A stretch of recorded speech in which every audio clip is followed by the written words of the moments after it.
warahmatullahi wabarakatuh. Bismillah, walhamdulillah, wassalatu wassalamu ala rasulillah Sayyidina Muhammad ibn Abdillah wa ala alihi wa sahbihi wa mawala wa ba'du.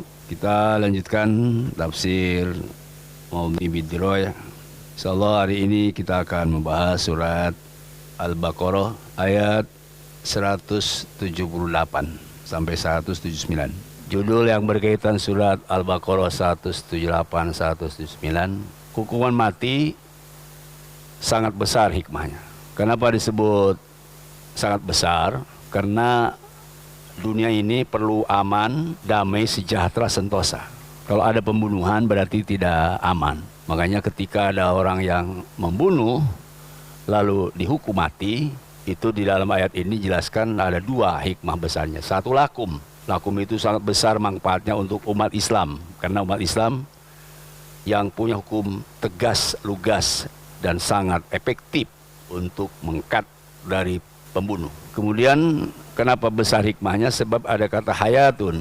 Hukuman mati itu hakikatnya untuk memberi kelangsungan hidup atau jaminan hidup. Kenapa? Karena kalau tidak dihukum mati, orang terus membunuh. Kalau ada 1 juta orang, pembunuh 1, apalagi punya bedil atau pistol, habis yang 1 juta itu. 2-3 juta sampai yang 7 miliar dibantai oleh seorang, bisa saja. Ya makanya ketika ada yang membunuh, maka sanksi yang paling tepat atau adil adalah dibunuh lagi. Bunuh bahasa Qur'annya kisos, hukuman mati. Nanti hukuman mati itu tetesnya bisa mislah. Ya, kalau misalnya nembak, ditembak lagi. Kalau mencungkil mata, dicungkil mati lagi, dan seterusnya. Bisa saja digantung atau disalib supaya jera dan takut orang terhadap pembunuhan, dan atau bisa dieksekusi mati, disergap oleh regu tembak. Jadi itu teknis ya, tapi jelas kisos itu adalah hukuman mati. Sekarang ini surat Al-Baqarah sebenarnya 179 hikmahnya itu.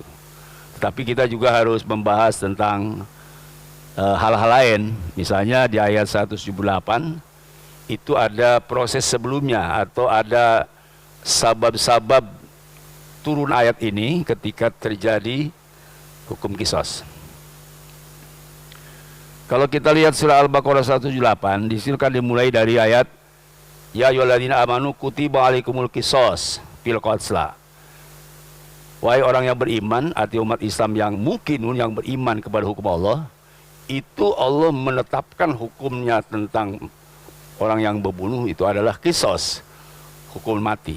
Jadi ahli tafsir sepakat semua bahwa menurut jumhur ulama berdasarkan teks ayat itu bahwa tak ada lain yang adil untuk membalas kecuali hukuman mati.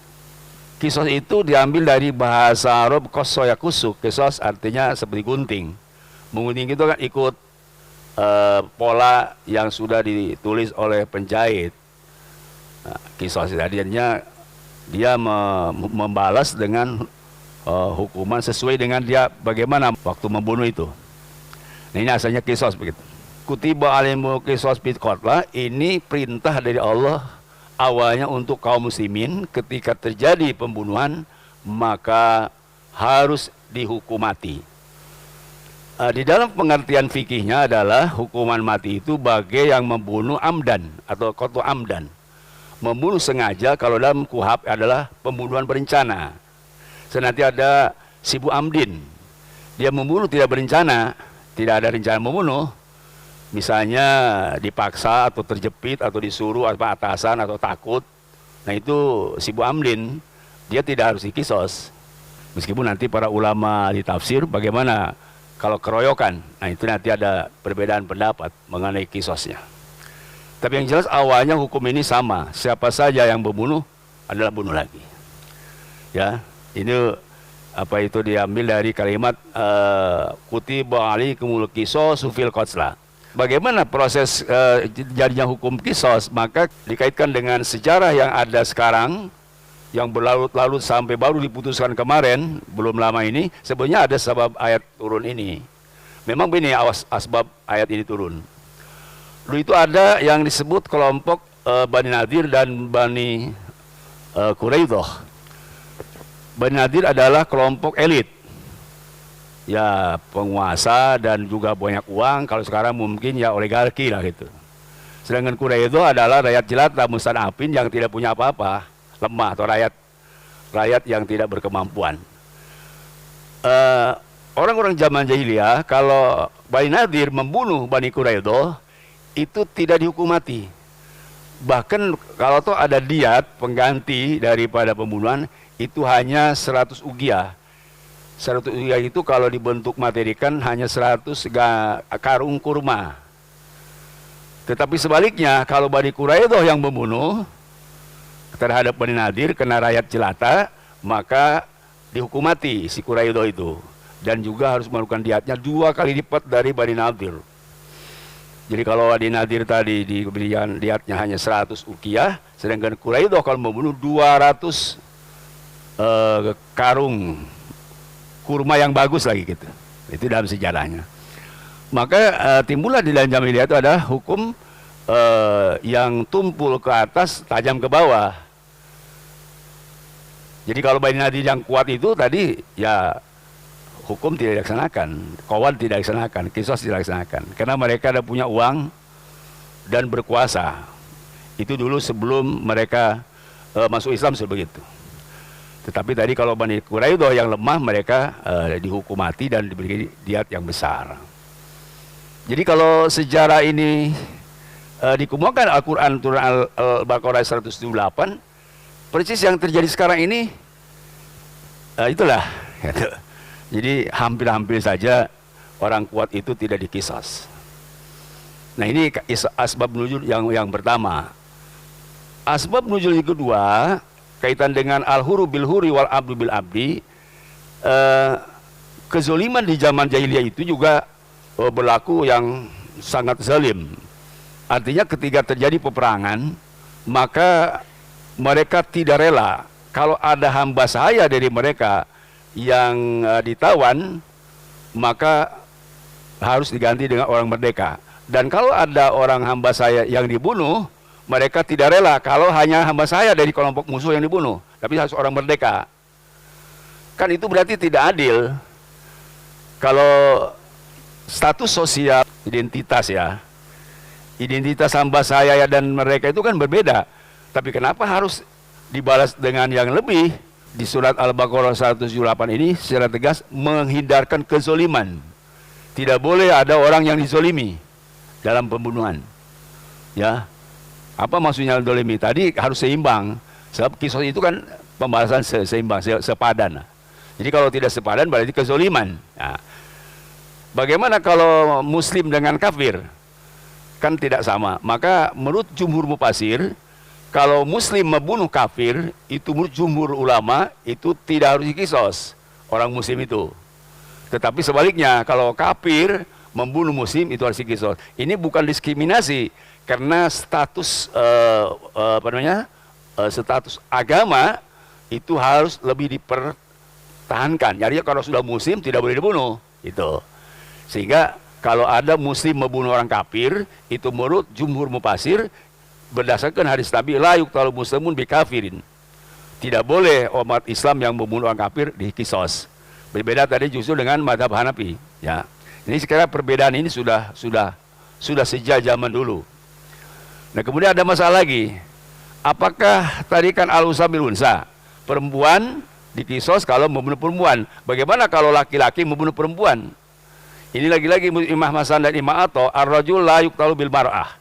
Seorang laki-laki kalau membunuh perempuan tidak harus dikisos. Ya, ini sebenarnya ya karena yang dikisos unsa bil unsa, itu kan teksnya, perempuan dengan perempuan. Kalau laki-laki membunuh perempuan, kata Imam Hasan Al-Basri dan Imam Atha, tidak harus dikisos.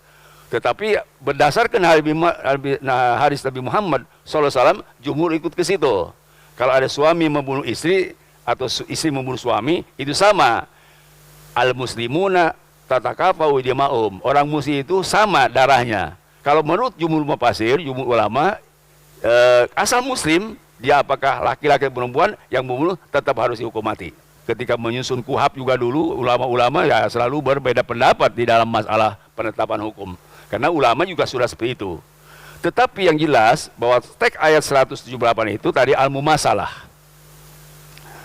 Ya, gitu. Al-mumasalah itu sebanding. Ya, itu pokoknya laki-laki bunuh kalau dia bunuh laki-laki atau perempuan. Kalau yang perbedaan tadi itu adalah masalah suami istri. Kita ingat, suami istri atau istri suami itu jumhur mufasir dua-duanya kalau dia suami membunuh istri dikisos atau hukum mati suaminya, atau istrinya membunuh suami dikisos juga hukum mati istrinya. Itu patokannya. Berbeda tadi dengan muslim dengan kafir. Kalau muslim dengan kafir, jumhur mufasir dan ulama, orang muslim membunuh orang kafir, muslim tidak harus dikisos. Karena tadi mengeksiskan dan mempertahankan keislaman. Kalau ini terjadi nanti di negara Islam. Sebab kalau hukum sudah diintervensi oleh uang atau kekuasaan, ini cukup berbahaya. Hukum harusnya netral, tidak bisa dikuasai oleh penguasa, sebab bukan negara kekuasaan, kalau negara hukum, dan juga tidak boleh dikuasai oleh ahli ekonomi, seperti Bani Nadir tadi. Bani Nadir kan dia pengusaha, ya, orang banyak uang, sehingga kalau membunuh orang-orang miskin, dia nggak boleh dikisos, nggak boleh dihukum mati. Itu kan tadi sudah dipelintir datanya orang zaman jahiliyah. Ya begitu. Jadi kita harus paham tentang masalah persoalan hukum. Makanya kalau saya lihat dalam surah Al-Maidah, kita kan kenalnya 51. Coba Bapak kalau kenal ayat 50, coba Al-Maidah. Di situ kan dijelaskan apa hukmal jahiliyat yabghun wa man ahsanu minal hukman liqaumin yuqinun. Ayabghuna hukma jahiliyah, apakah mereka masih mencari hukum jahiliyah? Yang tadi Sabi Bani Nadir itu yang kuat tidak dikisos, jadi hukum mati. Apa masih mencari hukum itu?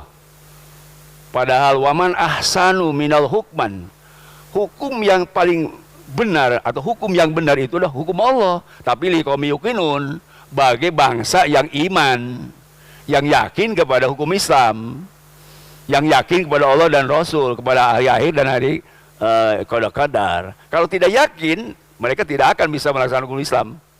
Sehingga sudah saya sampaikan, keadilan itu hanya dimiliki oleh orang-orang muslim. Ini hakim yang sekarang yang namanya Iman Santoso luar biasa, Pak. Sebab dia kalau tidak mungkin, tidak yakin kepada hati nurani, dia mungkin tidak dan sulit untuk melaksanakan. Ya, sebab tadi mungkin dari berbagai hal. Makanya semua angkat topi bahwa ini betul-betul ada pengadilan yang diadili oleh yang adil, meskipun tidak alaihissallahu biahkamil hakimin, ya. Dan saya sampaikan minggu lalu bahwa asama wal absol afidah. Asama itu adalah orang yang harus mampu mendengar informasi, cari informasi, harus jadi tahu, intelijen atau polisi. Jadi polisi itu secara ilmunya ada asama, mendengar berita, siapa, di mana pencuri, tangkap. Di mana ada pembunuh, tangkap. Narkoba, tangkap. Itu polisi. Lalu diserahkan ke jaksa. Jaksa itu basor. Harus melihat data-data BAP yang ada dari polisi. Nah baru kemudian afidah. Afidah itu yang punya hati nurani ada hakim. Meskipun ya polisi harus punya afidah, hati nurani. Jaksa juga harus punya hati nurani. Hakim apalagi. Tetapi keputusan sebenarnya di hakim. Sebab ya pada tadi yang asam wal absol afidah, dominasi 100% adalah hakim harus menguasai tentang nurani. Baik, saya kira tentang perbedaan tadi ya. Bagaimana hukum keroyokan sekarang? Hukum keroyokan itu ajamah yaktulu nabil wahid. Apakah ada hukumnya? Misalnya ada 10 orang membunuh seorang. Ini menurut jumhur mufasir dan jumhur ulama, jika ada 100 orang membunuh seorang, maka 100 orang harus dihukum mati. Itu jumhur mufasir, Pak, dan ulama. Ada 10 orang membunuh 1 orang, ini yang 10 orang harus dihukum mati. Ya, kalau keroyokan tadi itu. Tapi sesuai dengan data. Perannya seperti apa? Kalau yang lainnya misalnya tidak berperan, itu nanti kan ada proses hukum. Ya, datanya itu tadi. Data yang diberikan oleh informasi dari kepolisian seperti apa itu. Makanya tidak boleh salah di situ. Kalau salah di situ nanti jaksa jadi salah, hakim lebih salah lagi. Jangan pun salah di kepolisian dan jaksa, hakim bisa salah. Di kepolisian benar saja, Ya, di jaksa benar, hakim bisa salah juga, maka harus benar. Benar awalnya, benar akhirnya. Bagaimana tadi ada jamaah membunuh satu, maka menurut jumhur pasir, anna jama'ata yuqtalu bil wahid. Kalau ada 10 orang membunuh satu orang, wajib dihukum mati yang 10. Soal ini ada hadis yang dimukakan oleh para sahabat, hadis asar. Umar bin Khattab mengatakan, ada seorang anak kecil dibunuh oleh 7 orang pemuda. Maka ketika dilaporkan oleh sahabat bahwa ada 7 pemuda membunuh seorang anak kecil, ya anak kecil tidak disebut di sini usianya, maka yang 7 orang dipanggil oleh Umar bin Khattab dan dieksekusi mati semuanya. Bahkan Umar bin Khattab mengatakan, lau ta'amala alaihi ahlus son'a lakotalahum. Seandainya satu kampung Son'a membunuh seorang bayi, maka satu kampung dibunuh oleh Umar bin Khattab. Ini tegas. Kenapa? Karena harus menyelamatkan seorang manusia. Dan Umar bin Khattab analisisnya berpaham kepada ayat Al-Quran surat Al-Maidah ayat 32. Ya, ayat 32 itu kan min ajli dzalika katabna ala bani Israila annahu man qatala nafsan bi nafsin aw fasbil pakaan nama qatana sajamia wa man ahya pakan ahya yamina. Karena sebab tadi ada Qabil Habil membunuh, maka orang Bani Israel ditetapkan sejak dulu oleh Allah bahwa setiap orang yang membunuh man qatana nasa jami'a man qatana nafsa, barang siapa yang membunuh seorang itu sama dengan membunuh banyak orang. Sebaliknya waman ahya pakan ahya nasa jami'a, barang siapa yang menghidupkan seorang maka sama dengan menghidupkan semua orang. Itu nanti dalam hikmah hukuman mati, Pak. Tetapi kalau berkaitan tadi dengan yang dianalisis oleh Umar bin Khattab, ini tidak boleh ada pembunuhan.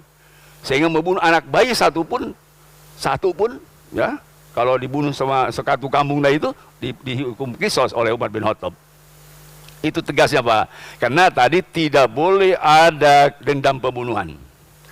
Kemudian kalau kita lihat ayat Al-Maidah 32, kenapa sabab terjadi pembunuhan sampai Bani Israel tadi membunuh satu sama membunuh semua? Ini kalau kita lihat, ini kan akibat dari Qabil Habil. Di ayat 30. Fatawa tahu nafsuhu qatla ahi. Qabil karena dia dendam, hasud, cintanya ditolak, tidak nikah sama amahnya, maka kemudian ada nafsu keinginan untuk membunuh Habil. Pakotalahu, lalu Habil dibunuh Qabil, wa kamil khasirin. Lalu dia orang yang paling rugi. Kenapa? Seluruh dosa-dosa orang yang membunuh setelah dia maka kembali kepada Qabil. Jadi kalau kita lihat memang pembunuhan yang dahsyat, yang sadis memang akibat karena lawan jenis. Apakah lawan jenis itu yang istilahnya pelecehan seksual atau cemburu buta atau apalah, atau cintanya ditolak misalnya, dan lain-lain lah. Ini memang pembunuhan yang sangat berbahaya. Dan kasus kemarin itu kan sampai sekarang belum ketemu motifnya, tapi pengadilan semua tidak harus cari motif lah, dan penting mah hukum sudah harus berjalan karena ada yang jelas berijinnya akan mati gitu. Ya meskipun ya kasusnya ternyata ya menurut ada seorang menteri yang terkenal itu, ini kasus ini motifnya adalah motif orang dewasa. Kan kita sudah bisa paham orang dewasa itu artinya ya lawan jenis, ya. Dan memang kalau kita kaitkan dengan hukum ini, Pak, kenapa harus tadi tidak ada keringanan? Sebab al-huru bil abdi tadi itu, ya. Harusnya kan hamba saya itu harus dilindungi, rakyat itu harus dilindungi. Idealnya. Kenapa ini kok pembantunya, anak buahnya, bawahannya dibunuh? Sehingga ini luar biasa. Ya tidak ada keringanan karena dia harusnya melindungi malah membunuh. Itu analisisnya. Dan lagi masalahnya kan tidak semudah itu. Apa betul karena dilaporkan sama istrinya dia dilecehkan kemudian dia marah? Kan juga tanya-tanya. Nah, aku gara-gara informasi sepihak mah ya tekudu ngabunuh atuh. Tanyakan aja dulu dikonfirmasi. Dan kita tidak boleh tahu. Hakim lah yang tahu dengan mereka. Ya, pokoknya Bapak nyahonya sekarang sudah alhamdulillah saja ada pembunuhan lalu dihukum mati. Itu alhamdulillah, Pak. So kalau dibiarkan ini berbahaya. Bisa orang saling bunuh nanti. Ya. Nah, kemudian berikut gimana, Pak? Ini waktunya mau habis. Paman ufiyalu min akhihi syai'un fattiba'u bil ma'ruf wa adaun ila ihsan. Barang siapa orang yang mendapat pemaafan sedikit pun dari orang yang dibunuh, ya, mendapat pemaafan. Ini Masya Allah luar biasa, Pak. Luar biasa pemaafan itu. Jangan pun orang yang sibuk amdin tadi, dipaksa atau terpaksa atau darurat.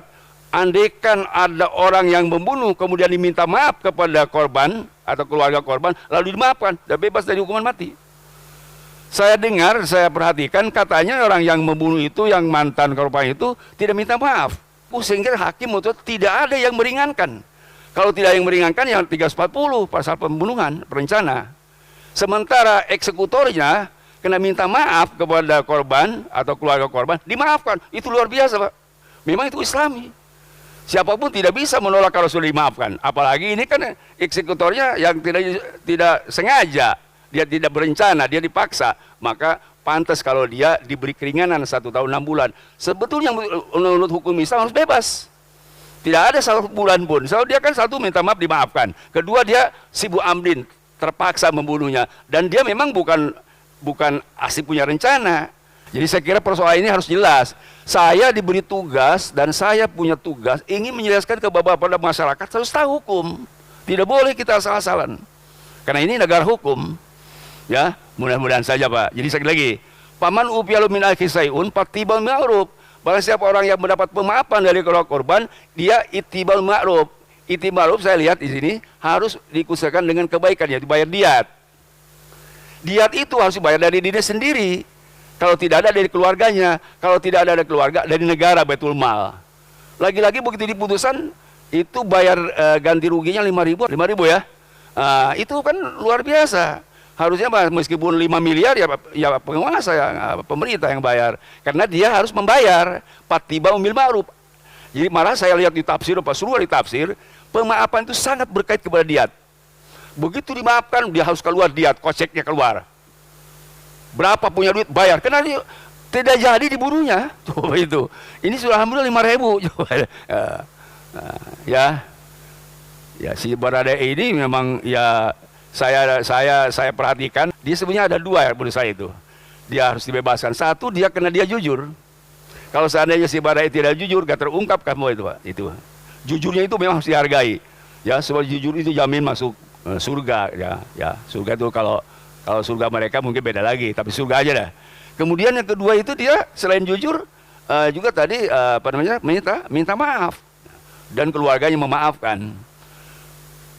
Malam tuh apa yang sekarang kalau banding itu seperti apa, wah ya kalau lihat kuhab yang sekarang kan ngeri, ya kan? Kalau dia baik selama 10 tahun maka dikurangi nanti dari seumur hidup jadi dari hukum mati jadi seumur hidup. Berbuat baik lagi jadi 20 tahun, berbuat bisa habis. Ya, ini ngeri memang. Kalau kalau analisa saya kalau memang harus ditegakkan berugu tembak menembak Sambo, memang harus sebelum berlaku kuhab yang baru. Sebab kita ingin melihat sesuai dengan para pendiri negara ini membuat kuhab dulu betul-betul berdasarkan surat Al-Maidah ayat 30, 31, 33 dan ayat 45, kemudian berdasarkan juga soal Baqarah ayat 178 dan 179, berdasarkan juga berbagai hadis. Bahkan saya mencatat hadis-hadisnya ya, cuman mungkin gak ada waktu ya. Baik, saya kira itu. Nah kemudian terakhir sekarang, jadi walakum fil qisosi hayatun lil albab, itu hukuman mati sangat manfaat bagi umat Islam, lakum di situ. Yang kedua hayatun artinya sumber kelangsungan hidup bagi bangsa-bangsa di dunia. Sekali lagi, kalau tidak ada hukuman mati berarti kan nanti akan terus-menerus berlanjut orang mau saling membunuh. Dan dendam ini suatu sifat yang tidak boleh ada pada diri bangsa di dunia. Ya, kalau dendam, jangan pun orang yang tidak beragama, yang beragama saja kalau ada dendam hasud, ini tidak bisa menyelesaikan masalah dengan dendam. Maka kita harus memaafkan dan harus meminta maaf. Itu intinya. Makanya ketika ada orang yang membunuh, sebenarnya harus ada lobby-lobby kepada keluarga korban. Ya, seperti kita dulu kalau orang TKI atau TKW ke Saudi itu kan kalau ada yang membunuh kan kemudian ya raja yang membujuk kepada keluarga korban. Kalau dimaafkan ya tidak dihukum kisos, tidak hukum mati. Jadi memang pemaafan itu sangat luar biasa. la yughayyiru ma biqaumin hatta yughayyiru ma bi anfusihim, dia dirubah bangsa itu karena dia bil ma'asi. Yang tadinya baik kemudian kena maksiat jadi jelek. Yang dia akan subur makmur kena maksiat bangsanya, kemudian rakyatnya, bangsanya, negaranya jadi hancur. Itu jadi kita tidak boleh hancur karena sebab pelanggaran. Pelanggaran yang paling berat adalah membunuh. Sebab dosa besar itu ada 7. 1 sihir, 2 murtad, 1 sihir, 2 musyrik, 3 membunuh, 4 makan harta yatim, kelima zina, keenam qazful musonat, menuduh kepada orang yang berbuat syahadat zur. Syahadat zur itu sumpah palsu, ya, sumpah palsu. Sumpah pada dimulai dari polisi, jaksa, pengacara, hakim, saksi, itu satu rumpun, Pak. Kita di sini pengajian kita tujuan adalah untuk memberi rasa aman, damai, sentosa, sejahtera bangsa di dunia, termasuk juga khususnya umat Islam. Khusus sekali adalah keluarga kita. Mudah-mudahan Allah memberikan taufik dan hidayah kepada kita semua. Amin. Subhanakallahumma wa bihamdik asyhadu an la ilaha illa anta astaghfiruka wa atubu ilaik. Sallallahu alaihi wa sallam sayyidina Muhammadin walhamdulillahirabbil alamin. Assalamualaikum warahmatullahi wabarakatuh.